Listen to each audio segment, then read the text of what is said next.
Bayangkan, kamu bisa mengirim uang ke siapapun di dunia, tanpa bank, tanpa izin, dan tanpa batas waktu. Tidak perlu antri di teller, tidak perlu konfirmasi dari sistem pusat, tidak perlu jam kerja bank. Kamu cukup memiliki koneksi internet dan komputer. Dari situ, kamu bisa langsung bertransaksi dengan siapapun di dunia. Semua berjalan secara langsung antara dua orang, dari satu perangkat ke perangkat lain, tanpa lembaga apapun di tengahnya. Inilah konsep yang mengubah cara dunia bekerja. Konsep yang disebut peer-to-peer network dan Bitcoin adalah bukti paling nyata bahwa sistem seperti ini bisa berjalan di dunia nyata. Peer-to-peer atau P2P adalah sistem di mana setiap komputer dalam jaringan memiliki peran yang sama. Tidak ada server pusat yang mengatur atau mengontrol. Semua pengguna saling terhubung dan bisa bertukar data secara langsung. Dalam sistem seperti ini, tidak ada satu titik kendali tunggal. Semua perangkat bisa menjadi pengirim dan penerima data sekaligus. Setiap komputer disebut node, dan setiap node berpartisipasi dalam menjaga agar jaringan tetap berfungsi. Berbeda dari model klien server yang terpusat, P2P membuat seluruh jaringan menjadi mandiri, lebih tangguh, dan sulit dimatikan. Semakin banyak komputer yang bergabung, semakin kuat sistem ini bekerja. Inilah yang membuat P2P menjadi fondasi penting dalam berbagai teknologi modern, termasuk blockchain dan cryptocurrency. Bitcoin adalah penerapan nyata dari konsep peer-to-peer. Dalam jaringan Bitcoin tidak ada bank, tidak ada otoritas, tidak ada server pusat. Yang ada hanyalah ribuan node di seluruh dunia yang menjalankan perangkat lunak Bitcoin. Setiap node menyimpan salinan lengkap dari blockchain, sebuah buku besar digital yang berisi semua transaksi sejak hari pertama Bitcoin dibuat. Saat seseorang mengirim Bitcoin ke orang lain, node akan memeriksa apakah pengirim memiliki saldo yang cukup dan apakah tanda tangan digitalnya sah. Setelah diverifikasi, transaksi disebarkan ke seluruh jaringan agar node lain juga mencatatnya. Kemudian sekelompok komputer yang disebut miner mengambil transaksi-transaksi ini, menggabungkannya ke dalam satu blok baru, dan menjalankan algoritma proof of work untuk memverifikasi blok tersebut. Proof of work memastikan bahwa hanya node yang melakukan perhitungan sah yang dapat menambahkan blok baru ke blockchain. Setiap blok yang diterima oleh jaringan akan diperiksa kembali oleh ribuan node lain. Jika valid, blok itu akan menjadi bagian permanen dari catatan transaksi global. Dengan cara ini, Bitcoin berjalan tanpa perlu otoritas pusat karena kepercayaan dibangun melalui sistem verifikasi terbuka yang dilakukan oleh semua peserta jaringan. Keamanan sistem ini berasal dari dua hal, kriptografi dan desentralisasi. Setiap transaksi di Bitcoin dilindungi oleh tanda tangan digital menggunakan kunci privat. Hanya pemilik kunci tersebut yang dapat mengirim Bitcoin.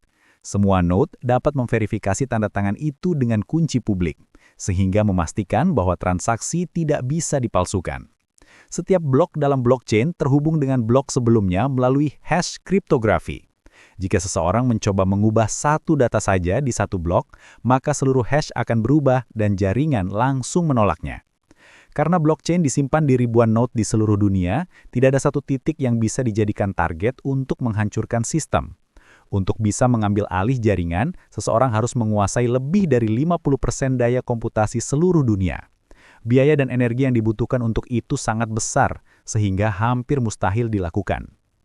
Keamanan Bitcoin bukan hanya hasil dari teknologi, tapi juga hasil dari desain sistem yang membuat kecurangan menjadi sangat mahal dan tidak masuk akal untuk dicoba.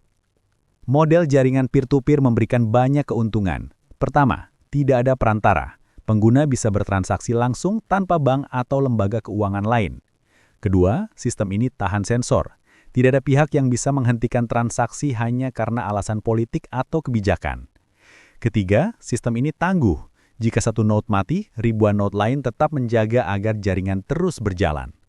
Keempat, sistem ini terbuka dan transparan.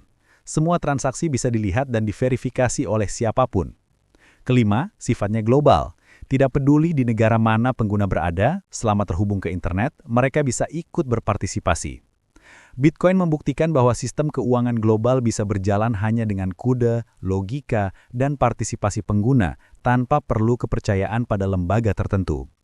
Namun sistem ini juga punya kelemahan. Karena tidak ada otoritas pusat, pengawasan menjadi sulit. Pemerintah kesulitan melacak transaksi ilegal yang terjadi di jaringan blockchain. Proses proof of work membutuhkan daya komputasi dan energi listrik yang sangat besar. Akibatnya, konsumsi energi menjadi masalah serius. Selain itu, kecepatan transaksi bisa menurun saat jaringan padat karena kapasitas blok terbatas. Resiko lain adalah kehilangan kunci privat. Jika seseorang kehilangan kunci privatnya, maka akses ke aset Bitcoin akan hilang selamanya tanpa bisa dipulihkan. Jaringan ini juga membutuhkan ruang penyimpanan yang besar karena setiap node harus menyimpan salinan lengkap dari blockchain. Semua kekurangan ini adalah harga dari sistem yang memiliki kebebasan penuh dan tanggung jawab individu dibandingkan kemudahan kontrol dari otoritas pusat. Peer-to-peer bukan hanya teknologi jaringan, tetapi cara baru membangun kepercayaan di dunia digital. Di masa lalu, kepercayaan dibangun melalui lembaga seperti bank, perusahaan, dan pemerintah. Sekarang, kepercayaan bisa dibangun melalui kode, transparansi, dan kerjasama ribuan komputer yang saling memverifikasi. Bitcoin showcase bahwa sistem yang terbuka dan desentralisasi dapat berjalan aman dan stabil tanpa pengendali tunggal. Teknologi ini membuka arah baru bagi dunia digital, di mana setiap orang memiliki peran setara, setiap data dapat diverifikasi, dan setiap transaksi tercatat secara permanen. Inilah masa depan jaringan global, terbuka, transparan, dan dimiliki bersama oleh semua penggunanya.